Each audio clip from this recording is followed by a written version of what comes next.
Bismillahirrahmanirrahim, my dear students, how are you? Hope you all will be very fine, and we want to start our lecture with the very beautiful dua of the Holy Prophet Rabbi Zidni Ilma. And my dear students, you know very well we have started chapter 13, and in the last lecture we finished respiration in what fishes.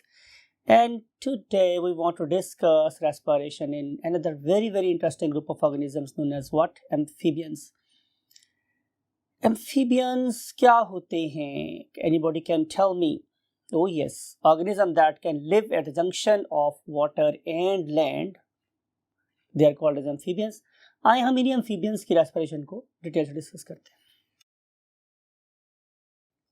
Yes my dear students, आप लोगों के लिए मैं again एक बात को reinforce कर रहा हूं कि हम लोगों ने वर्टिब्रेट्स को 5 मेजर क्लासेस में डिवाइड कर दिया था. अगर आपको याद हो तो उनमें से एक ग्रुप ऐसा है जिसे हम क्या बोलते हैं? पाइसेस. और मैंने आपको लास्ट टाइम भी बताया था कि हम पाइसेस को फिशेस बोलते हैं, राइट? और उसके बाद जो मेरा सेकेंड ग्रुप है हम उसे नाम कह देते हैं एम्फीबियंस.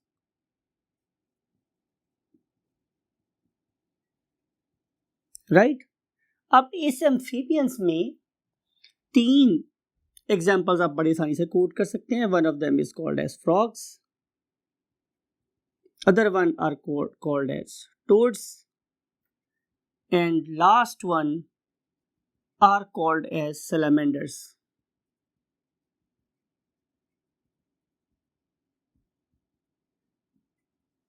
तो ये 3 एग्जाम्पल्स हैं हमारे एम्फीबियंस के. देन जो आपके पास नेक्स्ट ग्रुप आता है that is called as what? reptiles, and the class is called as reptilia, represented by crocodiles and for example snakes, and usually we call them as what? Crawlers. हम उन्हें crawlers के नाम से जानते हैं.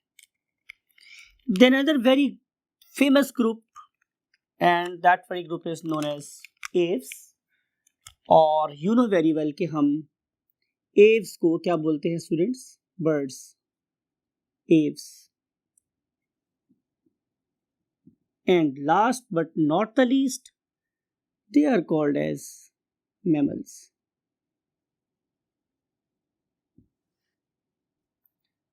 Last time हम लोगों ने पाइसेस के बारे में डिस्कस किया था डिटेल के साथ कि उनके रेस्पिरेटरी ऑर्गन्स कौन कौन से और कहाँ एग्जिस्ट कर रहे हैं.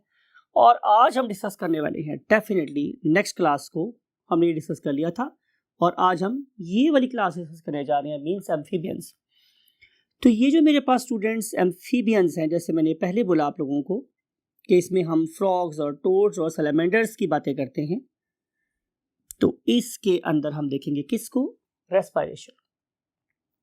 इन ऑर्गेनिज्म में जो बातें आपको नोट करनी है वो क्या है? नंबर 1 कि ये वाले organisms live at the junction of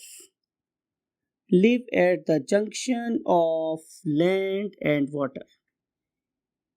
land and water. वो लोग जो एवोल्यूशन पे बिलीव रखते हैं उनका मानना ये है कि बेसिकली इन लोगों ने पानी को छोड़ा और आहिस्ता आहिस्ता वो फीचर्स रैप करना शुरू किए that were useful to inhale and exhale in land, right? So these organisms, they can live successfully, they can respire successfully not only on the land but also in the water, rather not only in the water but also on the land. ठीक है? अब हमें देखना ये है कि वो वाले 5 फीचर्स जो किसी सरफेस को रेस्पिरेटरी प्रॉपर्टीज दे सकते थे, बहुत क्विकली आप लोगों ने वो अपने माइंड में रिकॉल करें कि what were the 5 properties of respiratory surface और respiratory surface. Both are valid terminologies. Rather respiratory is more valid term, right.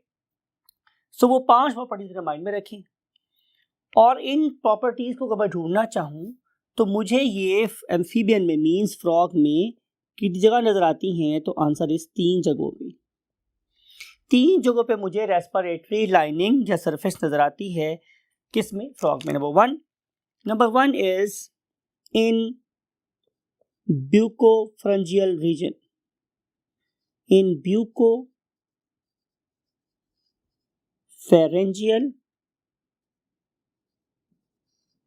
Reason. जब मैं वर्ड यूज करता हूं ब्यूकोफेरेंजियल रीजन, इसका मतलब यह है कि जाहिर है इसमें इन्वॉल्व है बगल कैविटी, और इसमें दूसरी चीज कौन सी इन्वॉल्व है my dear students? Number 2 is lungs, and number 3 is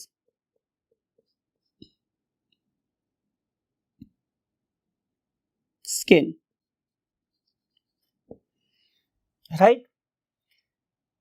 वो वाली रेस्पिरेशन जिसमें लंग्स इन्वॉल्व हैं उसे हम लोग क्या नाम देते हैं students? Pulmonary respiration. Pulmonary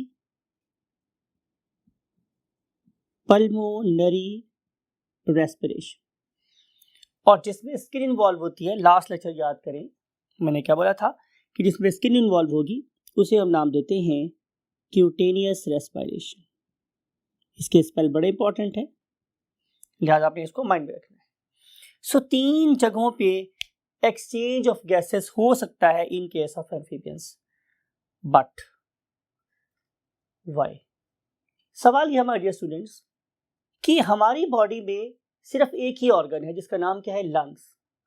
and lungs are fulfilling the demand of my body in the terms of what? Oxygen. And this particular organ is very very efficient. भाई लंग्स तो हमने लिखा कि हमारे इस फ्रॉग में भी है, you can see over here. अगर इनके लंग्स, इनकी बॉडी में सॉरी अगर लंग्स प्रेजेंट हैं तो फिर स्किन रेस्पिरेशन का रोल क्यों प्ले कर रही है, और मेरी बगल कैविटी रेस्पिरेशन का रोल क्यों प्ले कर रही है? राइट, फ्रॉग की बगल कैविटी रेस्पिरेशन का रोल क्यों प्ले कर रही है? तो आए उसको अंडरस्टैंड करने के लिए एक इमेज को देखते हैं। Look at this my dear students.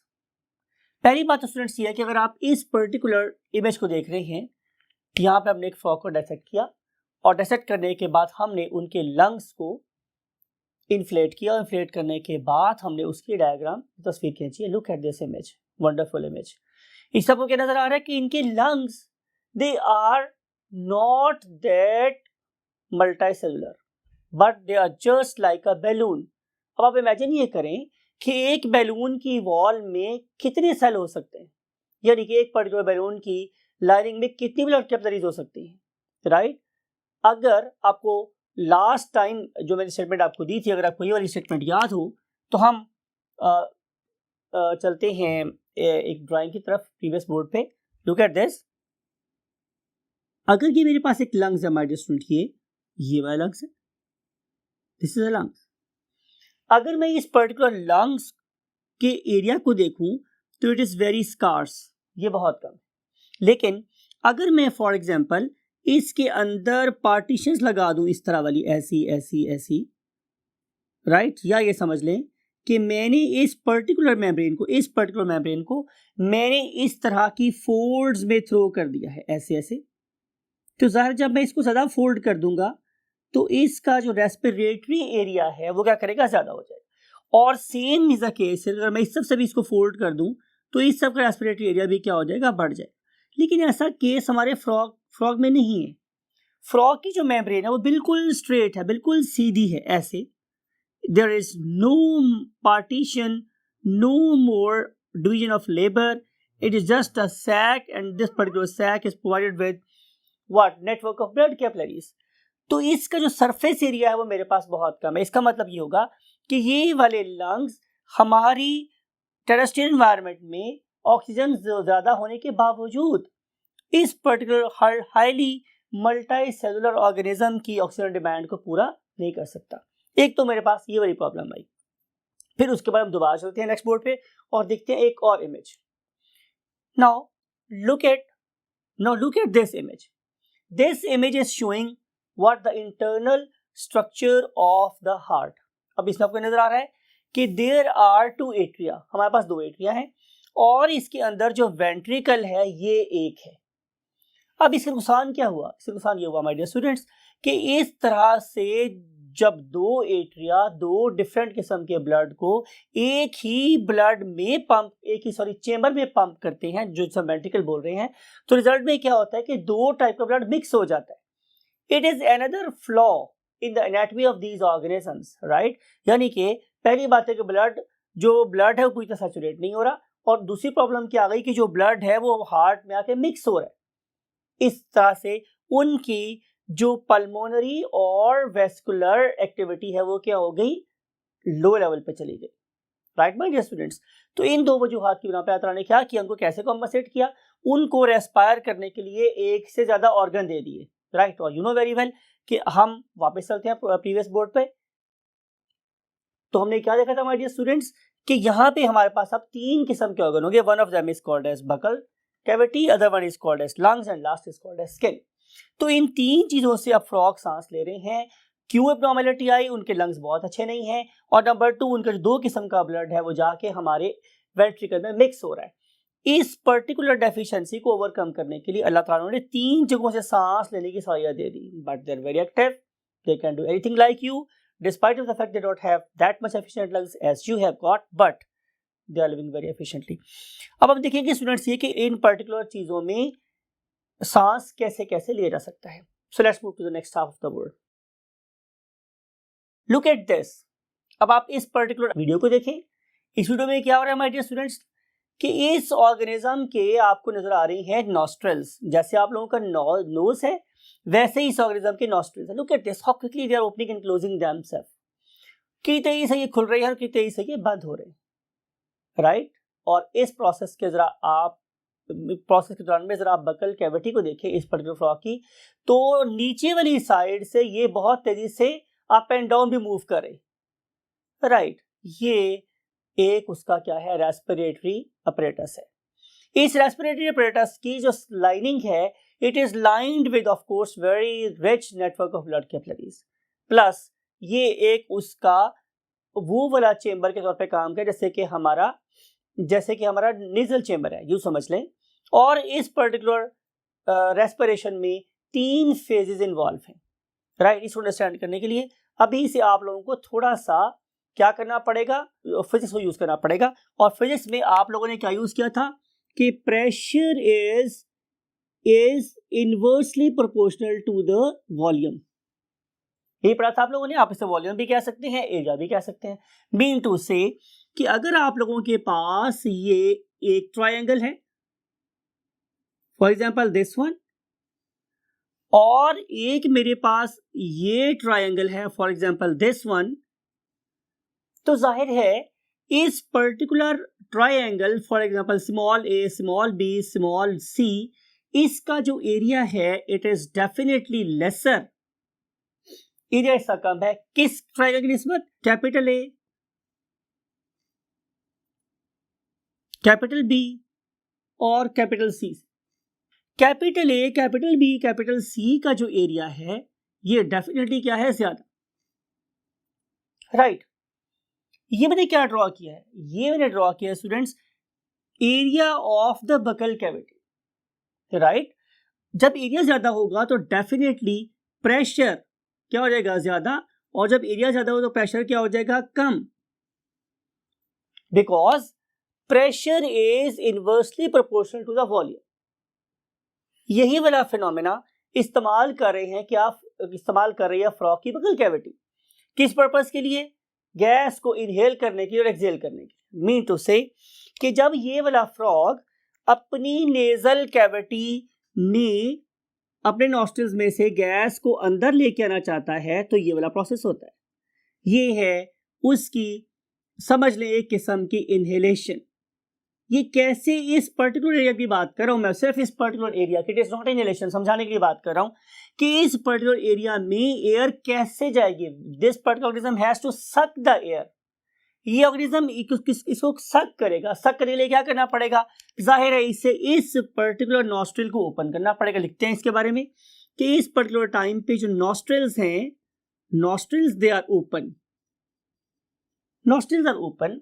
दूसरी बात मेरे पास क्या है कि मैं अगर इस पर्टिकुलर फ्लोर को, जो बगल कैविटी का फ्लोर है, I have to lower it down, नीचे करना पड़ेगा तो एरिया बढ़ेगा।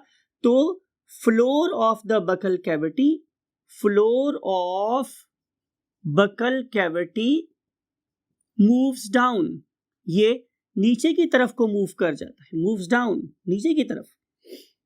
And these two things they will increase the surface area, increase the area और volume of the buccal cavity, so air will be taken in. अब ये वाला जो पॉइंट है इसे हम लोग टेक्निकली क्या बोलते हैं, this particular point is called as aspiration. Technically this point is called as aspiration because इस पर्टिकुलर फेज में हम सिर्फ एयर को अंदर लेके आए हैं, लेकिन इस वाले केस में ये लंग्स उसके लंग्स, ये वाली एयर उसके लंग्स में नहीं गई। हम दोबारा से रिपीट कर रहा हूं कि इस वाले केस में जो एयर है वो सिर्फ उसकी बकल कैविटी में आई है, अभी लंग्स में नहीं गई, राइट। अब नंबर 2 पे हम लोग क्या करेंगे कि नंबर 2 पे, ये पहला पॉइंट था, राइट। हम नंबर 2 पे स्टूडेंट्स ये करेंगे कि हम लोग अब अपने लंग्स के ओपनिंग को, opening of the lungs, opening of the lungs, इसको क्या कर लेंगे, open. What is the condition of nostril, तो nostrils they are still close, nostril के स्टूडेंट्स अभी भी क्लोज्ड हैं। अब हमने करना क्या है, अब हम लोगों ने एक्चुअल इंस्पिरेशन करनी है। जब मैं एक्चुअल इंस्पिरेशन की बात करूंगा तो इसका मतलब ये है कि अब हम लोग प्रॉपरली लंग्स के अंदर लेकर जा रहे हैं किसको, ऑक्सीजन रिच एयर को। तो उसके लिए मुझे क्या करना पड़ेगा, जाहिर है मुझे इस पर्टिकुलर कैविटी के ऊपर प्रेशर को बढ़ाना पड़ेगा, तभी माय डियर स्टूडेंट्स, मैंने क्या बोला है, इस पॉइंट पे मैंने अब इसको क्लोज कर दिया, क्लोज, इसको मैंने कर दिया स्टूडेंट्स क्या, close, nostril is close now. और अब मैं इस पर्टिकुलर कैविटी को अपवर्ड मूव करूंगा और मैं इस ओपनिंग को खोल लूंगा। अब ये जो मेरे पास ओपनिंग है माय डियर स्टूडेंट्स, ये किससे अटैच है, ये अटैच है इसके लंग्स से, राइट। तो क्या होगा कि जब ये वाली बगल कैविटी ऊपर की तरफ मूव करेगी, ये वाला नॉस्ट्रल क्लोज होगा, तो air has only one direction to move and that is a backward direction, right. जब एयर इस पर्टिकुलर बैकवर्ड डायरेक्शन में मूव करेगी तो लंग्स विल बिकम इन्फ्लेटेड, तो उस वक्त लंग्स जो है वो क्या हो जाएंगे, इन्फ्लेट हो जाएंगे। This particular process is called as what, inhalation. So actual inspiration में lungs they will be inflated, उनको हम क्या करेंगे, फुला लेंगे, right. Nostril is still closed and opening of the lung is open, right. अब हम क्या करेंगे, हम नंबर 3 फेज में गैसियस एक्सचेंज करेंगे। जाहिर है इस पर्टिकुलर एरिया में जो ब्लड था मेरे पास, it will lose what, CO2, ये CO2 को लूज कर देगा and this particular blood will gain O2 blood को मिल जाएगी, CO2 ब्लड में से निकल के दोबारा पल्मोनरी कैविटी में आ जाएगी। अब बात क्या है कि हमने रिवर्स करना है, तो रिवर्स करने के लिए हमें रिवर्स प्रोसेस ही ऑपरेट करना पड़ेगा, मीन टू से क्या वो मुझे दोबारा से एक्सपायरेशन करने के लिए मुझे क्या करना पड़ेगा, number 1 I have to close a nostril, nostril मेरा क्लोज रहना चाहिए, नॉस्ट्रल को क्लोज रखूंगा, एक बात। दूसरी बात कि मैं दोबारा से फ्लोर ऑफ बकल कैविटी को क्या करूंगा, लोअर करूंगा स्टूडेंट इस दफा। और अब एयर क्या करेगी, सक होगी, क्योंकि इंटरनल प्रेशर क्या हो गया, बकल कैविटी का कम हो गया। सो air will B sucked from lungs, ये लंग्स में से सक होगी, राइट। अब हम क्या करेंगे, अब हम करेंगे एस्पायरेशन की लास्ट फेज, क्योंकि इस केस में कोई एक्सचेंज नहीं हो रहा, ये भी हमारी एस्पायरेशन कहला रही है। और इस एस्पिरेशन के दौरान में अब लोग क्या करेंगे, हम लोग लंग्स की ओपनिंग को क्लोज कर लेंगे, लंग्स की ओपनिंग को हम लोग क्या करेंगे, क्लोज, ये पहला पॉइंट। दूसरा पॉइंट मेरे पास क्या आएगा स्टूडेंट्स, कि हम अब रिवर्स प्रोसेस करेंगे और फ्लोर ऑफ बकल कैविटी को रेज करेंगे, और जब बकल कैविटी का फ्लोर रेज होगा तो it will exert a pressure on the air, और अब हम खोल देंगे किसको, नॉस्ट्रल्स को. So nostrils will be open, right. आए हम इन सारी बात को दोबारा डायग्राम बना के देखते हैं. Look at this. ये मेरे पास वही ट्रायंगल थी जो कनेक्टेड थी किसके साथ, मेरे लंग्स के साथ. ये स्टूडेंट्स मेरे पास वो ट्रायंगल है जो मेरे लंग्स से अटैच. पहली बात मैंने क्या करनी है कि जो एयर, जो CO2 यहाँ पे जमा हो गई है, उस CO2 को मैंने खींचना है. जब मैं खींच रहा हूँ स्टूडेंट्स, राइट, जब मैं इस पर्टिकुलर एयर को इस तरफ को खींच रहा हूँ इस पॉइंट पे यहाँ पे, तो उस टाइम पे आई हैव टू लोअर, मुझे ये बगल कैविटी के फ्लोर को लोअर करना पड़ेगा. अगले फेज में जो मैं अब डिस्कस कर रहा हूँ, मीन एस्पिरेशन की रिवर्स फेज, इस वाले फेज में अब मुझे ये वाला ओपनिंग क्लोज कर देनी है और मुझे ये वाली ओपनिंग खोल देनी है, that is connected to the nostrils. ये नॉस्ट्रल्स से कनेक्टेड थी, समवेयर इज नॉस्ट्रल. मैं क्या करूंगा कि मैं इस पर्टिकुलर फ्लोर को अब इस तरह से ऊपर की तरफ मूव करवाऊंगा. जाहिर जब ये वो बगल कैविटी का फ्लोर ऊपर की तरफ मूव करेगा तो इस पर्टिकुलर ट्रायंगल का एरिया क्या हो जाएगा, कम, प्रेशर बढ़ जाएगा, और इस प्रेशर के बढ़ने की वजह से ये CO2 rich air it will move out, right. तो ये है वो प्रोसेस कि जिसके जरिए से फ्रॉग 4 डिफरेंट लेवल्स के ऊपर एयर को अंदर लेके जाते हैं अपने लंग्स में. दोबारा से रिवाइज कर रहा हूं. नंबर 1 पे आपको ये बात पता होनी चाहिए कि ये सिर्फ और सिर्फ प्रेशर और वॉल्यूम रिलेशन है. पहले वाले केस में मैंने बगल कैविटी के वॉल्यूम को बढ़ाना है ताकि oxygen rich air buccal cavity के अंदर आ सके. उसके लिए क्या करना पड़ेगा, I have to open the nostrils. Nostrils open करेगा, आई नहीं, frog will open the nostrils and then it will close the opening of the lungs. ठीक है, it will lower the floor of buccal cavity. बगल cavity का floor नीचे जाएगा, pressure कम हो जाएगा, एयर विल बी सक्ड इन. ये एस्पिरेशन की पहली फेज है. उसके बाद हम क्या करेंगे कि हम नॉस्ट्रल्स को बंद कर लेंगे.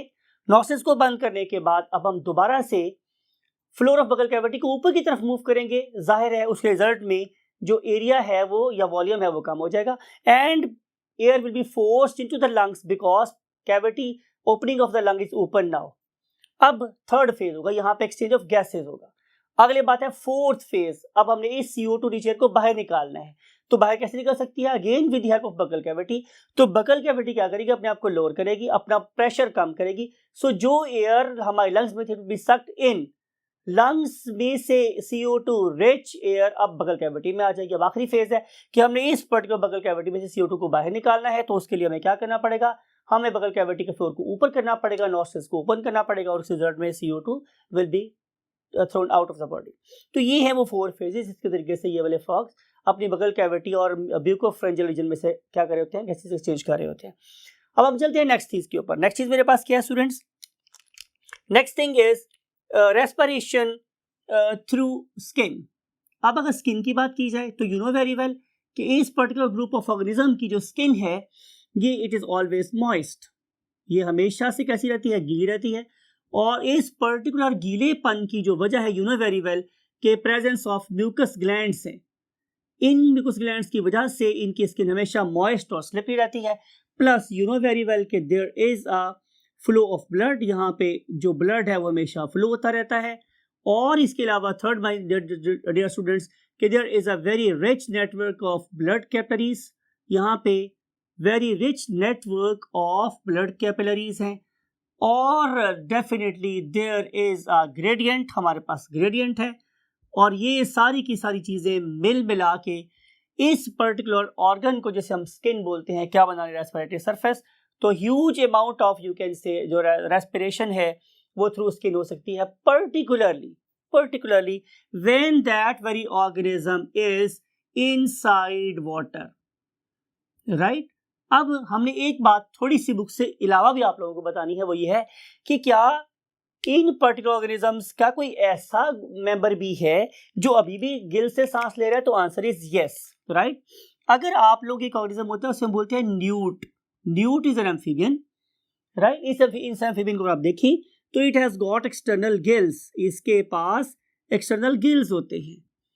इस पर्टिकुलर ऑर्गेनिज्म के हार्ट की इंटरनल स्ट्रक्चर और पेरेंट्स ऑफ गिल्स, राइट, ये वो फीचर्स हैं जो हमें बताते हैं कि कैसे जो फिशेस थी वो इस पर्टिकुलर इंटरमीडिएट ऑर्गेनिज्म से होती हुई एम्फीबियंस में कन्वर्ट हो गई। इसका मतलब ये होगा कि अगर मैं ओवरऑल एम्फीबियंस की बात करूं तो उनके अंदर हमें एक्सटर्नल गिल से सांस लेने वाले ऑर्गेनिज्म भी नजर आते हैं, लेकिन चूंकि ये आपकी बुक में नहीं लिखा हुआ इसलिए मैंने बहुत ब्रीफली सिर्फ एक लाइन में आपको ये बात बताई है, right. So these are the, you can say कि ways of respiration in case of what amphibians. अब हम नेक्स्ट आपसे डिस्कस करेंगे respiration in birds. And till next lecture, take very good care of yourself. And again हमेशा बोलता हूँ अपने इर्द गिर्द में खुशियाँ बांटिए, अपने पेरेंट्स का बहुत ख्याल रखिए, they are very very precious to you. And till next lecture, अल्लाह हाफिज़।